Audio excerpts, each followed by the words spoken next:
Hi, இன்றைக்கி நம்ம என்ன பார்க்க போகிறோம் அப்படின்னா என்னோடய ஸ்டைலில் ஒரு இந்தியன் ஸ்டைல் பாஸ்தா தான் பார்க்க போகிறோம்.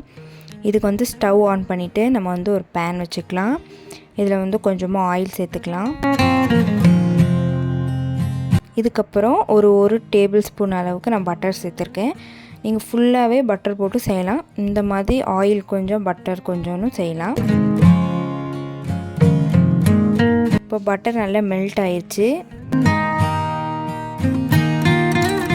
இது கூட நம்ம வந்து குட்டி குட்டியாக வெட்டி வச்சுருக்க பூண்டு சேர்த்துக்கலாம்.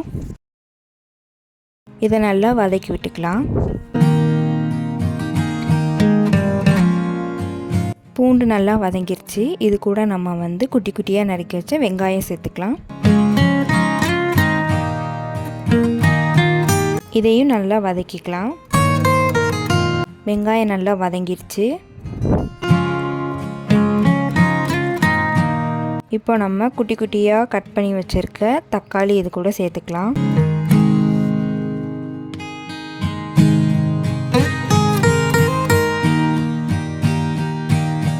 இந்த ஸ்டேஜில் உங்களுக்கு தக்காளி சீக்கிரமாக வதங்கணும் அப்படின்னா கொஞ்சமாக ஒரு பிஞ்ச் அளவுக்கு உப்பு சேர்த்துக்கிட்டிங்க அப்படின்னா சீக்கிரமாக வதங்கிடும். இப்போ தக்காளியும் நல்லா வதக்கி விட்டுக்கலாம். தக்காளி நல்லா வதங்கிருச்சு. இது கூட கொஞ்சம் மஞ்சத்தூள், மிளகாய்த்தூள், இது வந்து காஷ்மீரி சில்லி பவுடர், அதுக்கப்புறம் வந்து சிக்கன் மசாலா, கொஞ்சமாக கரம் மசாலா, உப்பு, இதெல்லாம் வந்து எனக்கு எவ்வளோ தேவையோ அந்த அளவுக்கு நான் போட்டிருக்கேன். உங்களுக்கு எவ்வளோ காரம் வேணுமோ அதுக்கேற்ற மாதிரி போட்டுக்கோங்க. இப்போ நான் செய்கிறது வந்து எக் பாஸ்தா, ஸோ அதனால் நான் எக் சேர்த்துருக்கேன். இதே நீங்கள் வந்து சிக்கன் பாஸ்தா செய்கிறீங்க அப்படின்னா கடைசி ஃபினிஷிங்கில் வந்து ஃப்ரை வந்து நீங்கள் சேர்த்துக்கோங்க. நீங்கள் இப்போவுமே எக் போடலாம். இப்போ தண்ணி ஊற்றி கொதிச்சு வரும்போது எக் போடலாம். நான் வந்து முதல்ல போட்டுட்டேன். இப்போ கொஞ்சமாக தண்ணி சேர்த்து நம்ம வந்து பாயில் பண்ணிக்கலாம். இந்த மாதிரி இந்த ஸ்டேஜில் நம்ம வந்து டொமேட்டோ சாஸ் அப்புறம் சோயா சாஸ் ஆட் பண்ணிக்கலாம். உங்களுக்கு வேணும்னா நீங்கள் க்ரீன் சில்லி சாஸும் ஆட் பண்ணிக்கலாம். நான் ஆட் பண்ண மாட்டேன்.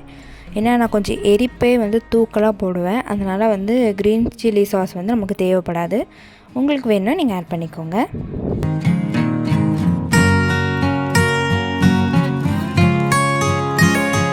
இது பாருங்கள், நல்ல அந்த மாதிரி பாயில் ஆகி வரட்டும். இப்போ நம்ம வேக வச்சு எடுத்துருக்க பாஸ்தா சேர்த்துக்கலாம்.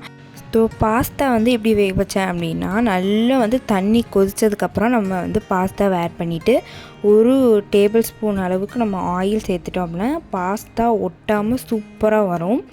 நீங்களும் வந்து பாஸ்தா வேக வைக்கும் போது இந்த மாதிரி ட்ரை பண்ணுங்கள்.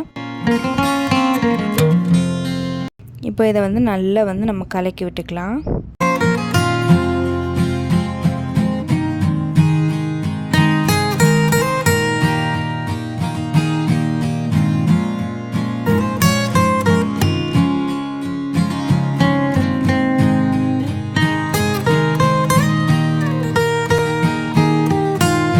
ஓகே, நம்ம நல்லா கிண்டி விட்டுட்டோம். இப்போ வந்து சீஸ் ஸ்லைஸ் அப்படின்னு உங்களுக்கு தனியாக கிடைக்கும்.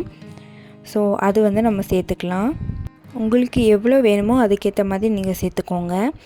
ஏன் வந்து 2 சீஸ் ஸ்லைஸ் சேர்த்துருக்கேன். ரொம்ப சீஸ் ஃப்ளேவர் எனக்கு பிடிக்காது அப்படிங்கிறவங்க நீங்கள் வந்து 1 கூட சேர்த்துக்கலாம். இப்போ இதை வந்து நல்லா மிக்ஸ் பண்ணி விட்டுக்கலாம். இது நல்லா மெல்ட் ஆகும்.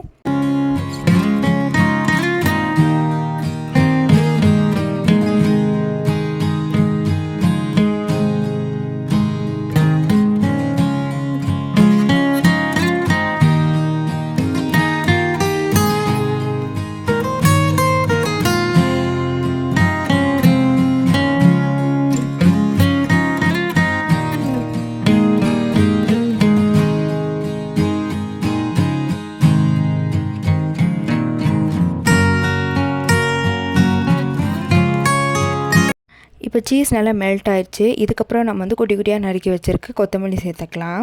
நீங்களும் வீட்டில் கண்டிப்பாக அந்த பாஸ்தாவை ட்ரை பண்ணுங்கள். இந்த மாதிரி நிறைய வீடியோஸ்க்கு மறக்காமல் நம்ம சேனலை சப்ஸ்கிரைப் பண்ணிடுங்க. டாடா, பாய்.